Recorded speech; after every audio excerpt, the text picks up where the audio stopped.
This is Nutrition 805 midterm presented by Courtney, Victoria, Ashley, and myself, Jenna. We'll be going over Module 6 on how low you can go eating protein while still maintaining optimal health. I think a good opening to this conversation would be the importance of protein in our body. It's one of our macronutrients, but not necessarily used as an energy source. That's where carbohydrates and fats play a role. Protein has a high thermic effect because of the denaturing process required in digestion. So instead of being used for energy, we can see through this image that amino acids contribute to the support of body tissues.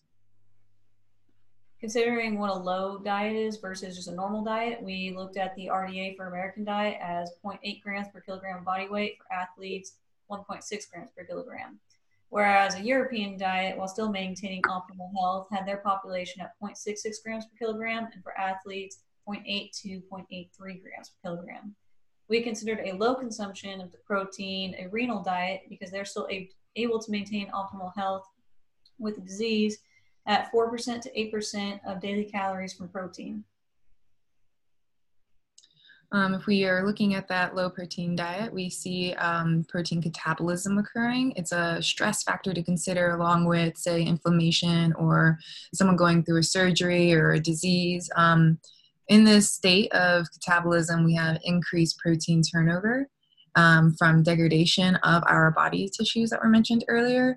And this increases free amino acid and nitrogen presence to be excreted within the urine, the nitrogen at least, products there for metabolism. And just a interesting fact was some surgeries try to increase protein consumption beforehand to help with that recovery process by increasing the amount of protein available.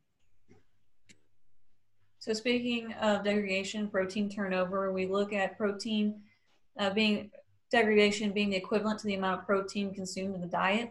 And you consider degradation as the removal of nitrogen from the amino group, and which leads to the unfolding of protein into amino acids.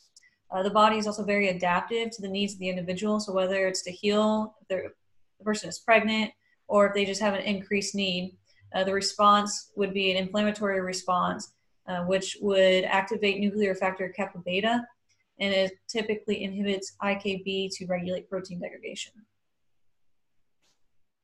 We also think it's important to recognize protein quality versus quantity here and how it relates back to optimal health. Complete proteins, or the proteins with all 9 essential amino acids, are found in animal products with the exception of a few plant proteins. The essential amino acids are important because they are the building blocks for DNA and RNA, and these complete proteins also have a 90% bioavailability for optimal absorption.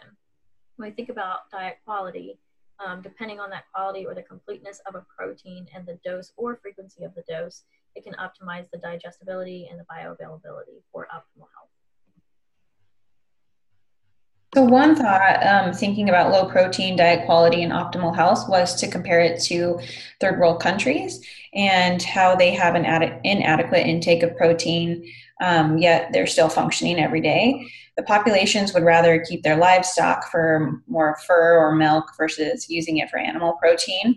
So their staples become more rice or maybe corn.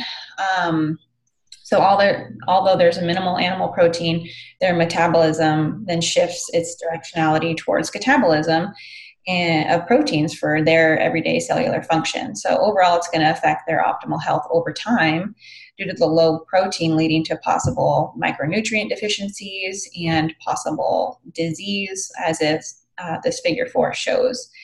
And compared to the US, which is very opposite, since we have an excess amount of all macronutrients, low protein diets, though, have been shown to increase total calorie consumption because protein plays a role in increasing satiety, which then reduces the amount of food consumed throughout the day, then reducing calorie intake. But this overall can affect our optimal health by increasing weight gain and increasing the risk for type 2 diabetes, cardiovascular disease, and increasing the risk of an iron deficiency. So overall, we found that protein can go low.